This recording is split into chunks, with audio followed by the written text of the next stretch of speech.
मरने के बाद आत्मा के पास क्या क्या विकल्प होते हैं, आइए हम जानते हैं। भगवत गीता में मृत्यु, आत्मा और मृत्यु के बाद जीवन के बारे में बात की गई है। गीता में बताया गया है कि आत्मा अमर है, इसलिए मृत्यु के बाद भी जीवन है और उस आत्मा के लिए बहुत संभावनाएं हैं। लेकिन वो क्या संभावनाएं हैं या मृत्यु के बाद क्या होता है, चलिए जानते हैं। मृत्यु के बाद जीवन का ऐसा विषय है जिस पर विभिन्न धर्मों में चर्चा की जाती है। यह प्रश्न हमेशा रहस्यपूर्ण और महत्वपूर्ण रहा है। मृत्यु के बाद क्या होता है, इसका जवाब किसी ने पुनर्जन्म दिया है तो किसी ने मोक्ष। भगवत गीता में भी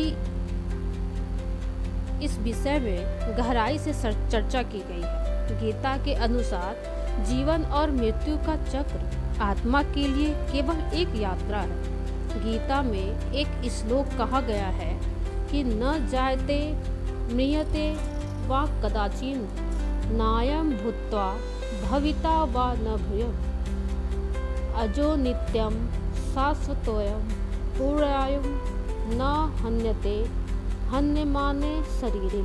इसका अर्थ है कि आत्मा का न जन्म होता है न मृत्यु, यह नित्य अजर अमर और शाश्वत है। शरीर के नष्ट होने पर आत्मा का विनाश नहीं होता। गीता में बताया गया है कि मृत्यु केवल शरीर के लिए, आत्मा का नाश नहीं होता।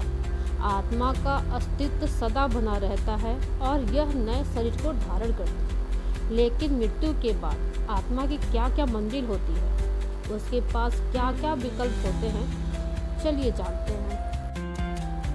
जैसे मनुष्य पुराने कपड़े त्याग कर नए कपड़े पहनता है, वैसे ही आत्मा पुराने शरीर को त्याग कर नया शरीर धारण करती है। गीता के अनुसार मृत्यु के बाद आत्मा अपनी कर्मों के आधार पर एक नया शरीर धारण करती है।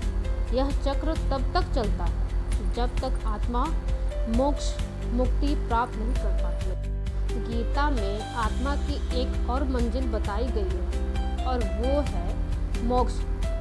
जो व्यक्ति भगवान को प्राप्त कर लेता है वह पुनर्जन्म के दुखद चक्र से मुक्त हो जाता है और परम शांति में प्रवेश करता है।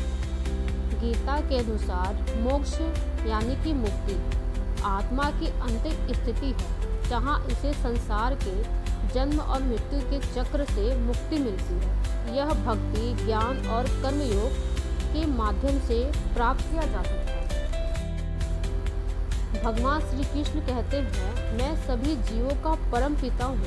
यानी मृत्यु के बाद आत्मा एक और ठिकाना होता है और वो है आत्मा का अंतिम लक्ष्य परमात्मा में विलीन होना। जब आत्मा अपने वास्तविक स्वरूप को पहचान लेती है और भगवान के साथ एकाकार हो जाती है तो उसे मोक्ष प्राप्त होता है। मृत्यु के बारे में स्वर्ग और नरक की अवधारणा भी मेन मायने रखती है। गीता में स्वर्ग और नरक को केवल अस्थायी ठहराव माना गया है। आत्मा को कर्मों के अनुसार स्वर्ग मतलब पुण्य के लिए या नरक पाप के लिए भेजा जा सकता है, लेकिन यह अस्थायी नहीं है। मोक्ष ही आत्मा की अस्थायी स्थिति। तो दोस्तों, आपको क्या लगता है, आप अपनी राय जरूर दीजिए। गीता के अनुसार तो जो बताया गया है मैंने आपको वो बताया है। तो अब हम राधे राधे।